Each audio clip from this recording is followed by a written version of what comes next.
सभी भक्तों को सुनाएंगे शिव पुराण की कथा। शौनक जी के द्वारा साधन विषयक प्रश्न करने पर सूत जी का उन्हें शिव पुराण की उत्कृष्ट महिमा सुनाना। श्री शौनक जी ने पूछा, महाज्ञानी सूत जी, आप संपूर्ण सिद्धांतों के ज्ञाता हैं।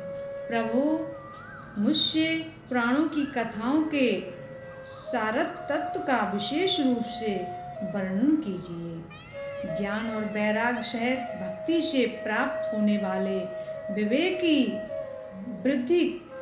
की वृद्धि कैसे होती है तथा साधु पुरुष किस प्रकार अपने काम, क्रोध आदि मानसिक विकारों का निवारण करते हैं। इस घोर कलकाल में जीव प्राय आसुर स्वभाव के हो गए हैं। उस जीव समुदाय को शुद्ध देवी संपत्ति से युक्त बनाने के लिए सर्वश्रेष्ठ उपाय क्या है? आप इस समय मुझे ऐसा कोई शाश्वत साधन बताइए जो कल्याणकारी वस्तुओं में भी सबसे उत्कृष्ट एवं परम मंगलकारी हो तथा पवित्र करने वाले उपायों में भी सर्वोत्तम पवित्र कारक उपाय हो। तात वह साधन ऐसा हो जिसके अनुष्ठान से शीघ्र ही अंतःकरण की विशेष शुद्धि हो जाए तथा उससे निर्मल चित्त वाले पुरुष को सदा के लिए शिव की प्राप्ति हो जाए। श्री सूत जी ने कहा, मुनि श्रेष्ठ शौनक, तुम धन्य हो, क्योंकि तुम्हारे हृदय में पुराण कथा सुनने का विशेष प्रेम है एवं लालसा है। इसलिए मैं शुद्ध बुद्धि से विचार कर तुमसे परम उत्तम शास्त्र का वर्णन करता हूँ। वत्स, वह संपूर्ण शास्त्रों के सिद्धांत से संपन्न भक्ति आदि को बढ़ाने वाला तथा भगवान शिव को संतुष्ट कराने वाला है। कानों के लिए रसायन अमृत स्वरूप तथा दिव्य है। तुम उसे श्रवण करो मुने, वह परम उत्तम शास्त्र है। शिव पुराण, जिसका पूर्व काल में भगवान शिव ने ही प्रवचन किया था, यह काल रूपी सर्प से प्राप्त होने वाले महान त्रास का विनाश करने वाला उत्तम साधन है। गुरुदेव व्यास ने सनत कुमार मुनि का उपदेश पाकर बड़े आदर से संक्षेप में ही इस पुराण का प्रतिपादन किया है। इस पुराण के प्रणयन का उद्देश्य है कलयुग में उत्पन्न होने वाले मनुष्यों के लिए परम हितकारक साधन। यह शिव पुराण परम उत्तम शास्त्र है। इसे इस भूतल पर भगवान शिव का बांडमय स्वरूप समझना चाहिए और सब प्रकार से इसका सेवन करना चाहिए। इसका पठन और श्रवण सर्व साधन स्वरूप है। इससे शिव भक्ति पाकर श्रेष्ठतम स्थिति में पहुंचा हुआ मनुष्य शीघ्र ही शिव पद को प्राप्त कर लेता है। इसलिए संपूर्ण यत्न करके मनुष्यों ने इस पुराण को पढ़ने की इच्छा की है अथवा इसके अध्ययन को अभीष्ट साधन माना है। इसी तरह इसका प्रेम पूर्वक श्रवण भी संपूर्ण मनवांछित फलों को देने वाला है। भगवान शिव के इस पुराण को सुनने से मनुष्य सब पापों से मुक्त हो जाता है तथा इस जीवन में बड़े बड़े उत्कृष्ट भोगों का उपभोग करके अंत में शिवलोक को प्राप्त कर लेता है। यह शिव पुराण नामक ग्रंथ 24,000 श्लोकों से युक्त है। इसकी 7 संहिताएं हैं। मनुष्यों को चाहिए कि वह भक्ति, ज्ञान और वैराग्य से संपन्न हो बड़े आदर से इसका श्रवण करे।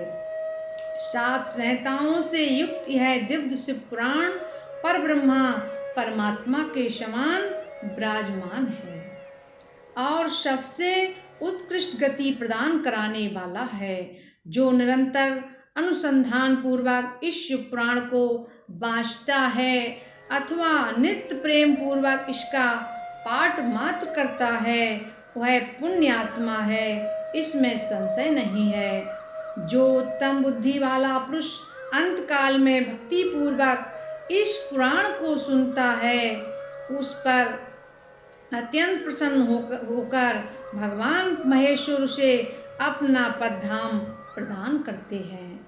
जो प्रतिदिन आदर पूर्वक इस शिव पुराण का पूजन करता है, वह इस संसार में संपूर्ण भोगों को भोग कर अंत में भगवान शिव के पद को प्राप्त कर लेता है।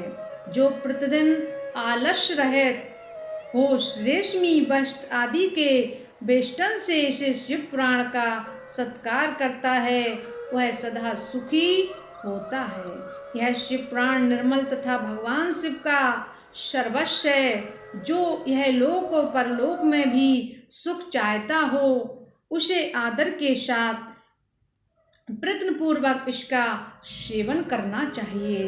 यह निर्मल एवं उत्तम शिव पुराण धर्म, अर्थ, काम और मोक्ष रूप चारों पुरुषार्थों को देने वाला है, अतः सदा प्रेम पूर्वक इसका श्रवण एवं विशेष पाठ करना चाहिए।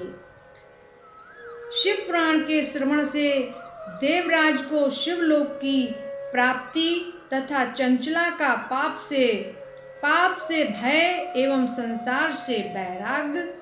श्री शौनक जी ने कहा, महाभाग सूत जी, आप धन हैं, परमार्थ तत्व के ज्ञाता हैं। आपने कृपा करके हम लोगों को यह बड़ी अद्भुत एवं दिव्य कथा सुनाई है। भूतल पर इस कथा के समान कल्याण का सर्वश्रेष्ठ साधन दूसरा कोई नहीं है। यह बात हमने आज आपकी कृपा से निश्चय पूर्वक समझ ली। सूत जी, कलयुग में इस कथा के द्वारा कौन कौन से पापी शुद्ध होते हैं, उन्हें कृपा पूर्वक बताइए और इस जगत को कृतार्थ कीजिए। सूत जी बोले, मुने, जो मनुष्य पापी, दुराचारी, खल तथा काम, क्रोध आदि में निरंतर डूबे रहने वाले हैं, वे भी इस पुराण के श्रवण पठन से अवश्य शुद्ध हो जाते हैं। इसी विषय में जानकार मुनि इस प्राचीन इतिहास का उदाहरण दिया करते हैं, जिसके श्रवण मात्र से पापों का पूर्णतया नाश हो जाता है। पहले की बात है, कहीं किरातों के नगर में एक ब्राह्मण रहता था, जो ज्ञान में अत्यंत दुर्लभ, दरिद्र, रस बेचने वाला तथा वैदिक धर्म से विमुख था। वह स्नान, संध्या आदि कर्मों से भ्रष्ट हो गया था और वैश्यवृत्ति में तत्पर रहता था। उसका नाम था देवराज। वह अपने ऊपर विश्वास करने वाले लोगों को ठगा करता था। उसने ब्राह्मणों, क्षत्रियों, वैश्यों, शूद्रों तथा दूसरों को भी अनेक बहानों से मारकर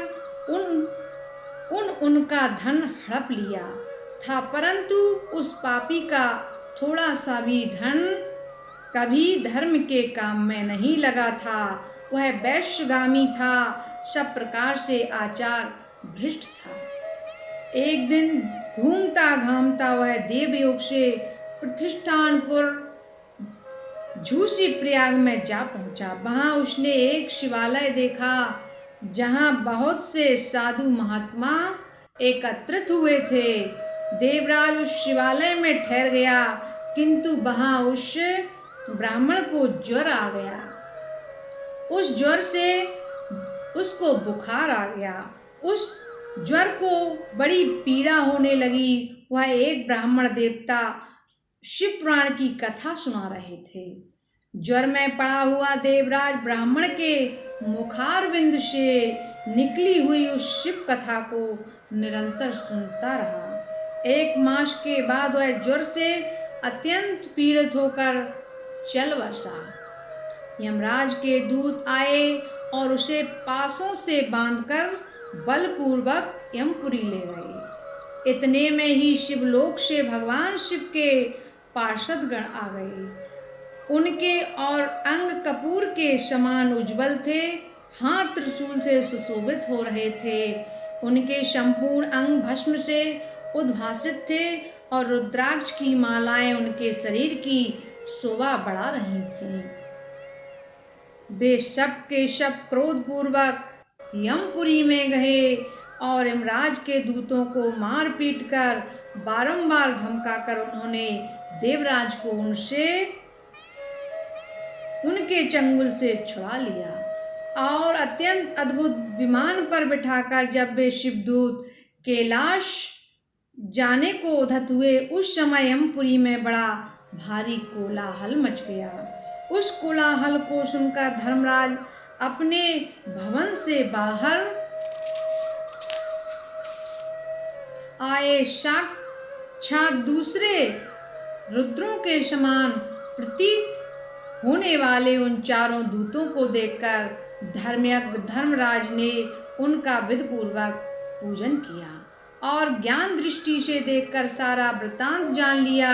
उन्होंने भय के कारण भगवान शिव के उन महात्मा दूतों से कोई बात नहीं पूछी, उल्टे उन सबकी पूजा एवं प्रार्थना की।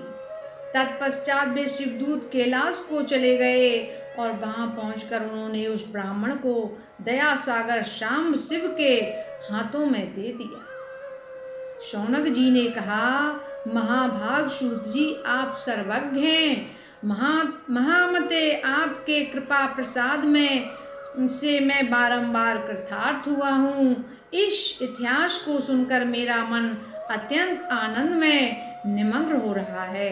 अतः अब भगवान शिव में प्रेम बढ़ाने वाली शिव संबंधी दूसरी कथा को भी कहिए। श्री सूत जी बोले, शौनक सुनो, मैं तुम्हारे सामने गोपनीय कथा वस्तु का भी वर्णन करूँगा, क्योंकि तुम शिव भक्तों में अग्न्यगम तथा वेदताओं में श्रेष्ठ हो। समुद्र के निकटवर्ती प्रदेश में एक बाष्कल नामक ग्राम है, जहाँ वैदिक धर्म से विमुख महापापी दुज नामक निवास करते हैं। वे सबके सब बड़े दुष्ट हैं। उनका मन दूषित विषय भोगों में ही लगा रहता है। वे ना देवताओं पर विश्वास करते हैं, ना भाग पर। वे सभी कुटिल वृत्ति वाले हैं, किसानी करते हैं और भांत भांत के घातक अस्त्र शस्त्र रखते हैं। वे व्यभिचारी और खल हैं। ज्ञान, वैराग्य तथा समृद्ध का सेवन ही मनुष्य के लिए परम पुरुषार्थ है। इस बात को वे बिल्कुल नहीं जानते हैं। वे सभी पशु बुद्धि वाले हैं। जहाँ के दुज ऐसे हों, वहाँ के अन्य वर्णों की विषय में क्या कहा जाए। अन्य वर्णों के लोग भी उन्हीं की भांति कुत्सित विचार रखने वाले सुधर विमुख एवं खल हैं। वे सदा कुकर्मों में लगे रहते हैं और नित्य विषय भोगों में ही डूबे रहते हैं। वहाँ की सब स्त्रियां भी कुटिल स्वभाव की, स्वेच्छाचारिणी, पापासक्त, कुत्सित विचार वाली और व्यभिचारिणी हैं। वे सब सद्व्यवहार तथा सदाचार से सर्वदा शून्य हैं। इस प्रकार वहाँ दुष्टों का ही निवास है। उस बात्सकल नामक ग्राम में किसी समय एक बिंदुक नामधारी ब्राह्मण रहता था। वह बड़ा अधम था, दुरात्मा और महापापी था। यद्यपि उसकी स्त्री बड़ी सुंदरी थी, तो भी वह कुमार पर ही चलता था। उसकी पत्नी का नाम चंचला था। वह सदा उत्तम धर्म के पालन में लगी रहती थी, तो भी उसे छोड़कर वह दुष्ट ब्राह्मण वैश्यगामी हो गया था। इस तरह कुकर्म में लगे हुए उस बिंदुक के बहुत वर्ष व्यतीत हो गए। उसकी स्त्री चंचला काम से पीड़ित होने पर भी स्वधर्म नाश के भय से क्लेश सहकर भी दीर्घ काल तक धर्म से भ्रष्ट नहीं हुई, परंतु दुराचारी पति के आचरण से प्रभावित हो आगे चलकर वह स्त्री भी दुराचारणी हो गई। इस तरह दुराचार में डूबे हुए उन मूढ़ चित्त वाले पति पत्नी का बहुत सा समय व्यर्थ ही बीत गया। तदंतर शूद्र जातीय वैश्या का पति बना हुआ वह दूषित बुद्धि वाला दुष्ट ब्राह्मण बिंदु समय अनुसार मृत्यु को प्राप्त हो नरक में जा पड़ा। बहुत दिनों तक नरक के दुख भोग कर वह मूढ़ बुद्धि पापी विंध्य पर्वत पर भयंकर पिशाच हुआ। इधर उस दुराचारी पति बिंदुक के मर जाने पर वह मूढ़ हृदय चंचला बहुत समय तक पुत्रों के साथ अपने घर में ही रही। एक दिन देवयोग से किसी पुण्य पर्व के आने पर वह स्त्री भाई बंधुओं के साथ गोकर्ण क्षेत्र में गई। तीर्थ यात्रियों के संग से उसने भी उस समय जाकर किसी तीर्थ के जल में स्नान किया। फिर वह साधारणतया मेला देखने की दृष्टि से बंधुजनों के साथ यत्र तत्र घूमने लगी। घूमती घामती किसी देव मंदिर में गई और वहां उसने एक देवयज्ञ ब्राह्मण के मुख से भगवान शिव की परम पवित्र एवं मंगलकारिणी उत्तम पौराणिक कथा सुनी। कथावाचक ब्राह्मण कह रहे थे कि जो स्त्रियां पर पुरुषों के साथ व्यभिचार करती हैं वे मरने के बाद जब यमलोक में जाती हैं तब यमराज के दूत उनकी योनि में तपे हुए लोहे का पारक डालते हैं। पौराणिक ब्राह्मण के मुख से यह वैराग बढ़ाने वाली कथा सुनकर चंचला भय से व्याकुल हो वहां कांपने लगी। जब कथा समाप्त हुई और सुनने वाले सब लोग वहां से बाहर चले गए तब वह भयभीत नारी एकांत में शिव पुराण की कथा बाँचने वाले उन ब्राह्मण देवता से बोली। चंचला ने कहा, ब्राह्मण, मैं अपने धर्म को नहीं जानती थी, इसलिए मेरे द्वारा बड़ा दुराचार हुआ है। स्वामिन, मेरे ऊपर अनुपम कृपा करके आप मेरा उद्धार कीजिए। आज आपके वैराग रस से ओतप्रोत इस प्रवचन को सुनकर मुझे बड़ा भय लग रहा है। मैं कांप उठी हूँ और मुझे इस संसार से वैराग हो गया है। मुझ मूढ़ चित्त वाली पापनी को धिक्कार है। मैं सर्वदा निंदा के योग्य हूँ, कुत्सित विषयों में फंसी हुई हूँ और अपने धर्म से विमुख हो गई हूँ। हाय, ना जाने किस किस घोर कष्टदायक दुर्गति में मुझे पड़ना पड़ेगा और वहाँ कौन बुद्धिमान पुरुष कुमार्ग में मन लगाने वाली मुझ पापनी का साथ देगा। मृत्यु काल में उन भयंकर यमदूतों को मैं कैसे देखूंगी जब वे बलपूर्वक मेरे गले में फंदे डालकर मुझे बांधेंगे, तब मैं कैसे धीरज धारण कर सकूंगी। नरक में जब मेरे शरीर के टुकड़े टुकड़े किए जाएंगे उस समय विशेष दुख देने वाली उस महायातना को मैं वहाँ कैसे सह सकूंगी। हाय, मैं मारी गई, मैं जल गई, मेरा हृदय विदीर्ण हो गया और मैं सब प्रकार से नष्ट हो गई, क्योंकि मैं हर तरह से पाप में डूबी रही हूँ। ब्राह्मण, आप ही मेरे गुरु, आप ही माता और आप ही मेरे पिता हैं। आपकी शरण में आई हूँ, मुझ दीन पर अबला का आप ही उद्धार कीजिए, उद्धार कीजिए। इस प्रकार चंचला उस ब्राह्मण से प्रार्थना करने लगी। सूत जी कहते हैं, शौनक, इस प्रकार खेद और वैराग से युक्त हुई चंचला ब्राह्मण देवताओं के दोनों चरणों में गिर पड़ी। तब उन बुद्धिमान ब्राह्मण ने कृपा पूर्वक उसे उठाया और इस प्रकार कहा, बोलिए भक्तवत्सल भगवान की जय। सभी भक्तों को जय श्री राधे कृष्णा। भगवान शिव की कथा अगले वीडियो में सुनाएंगे।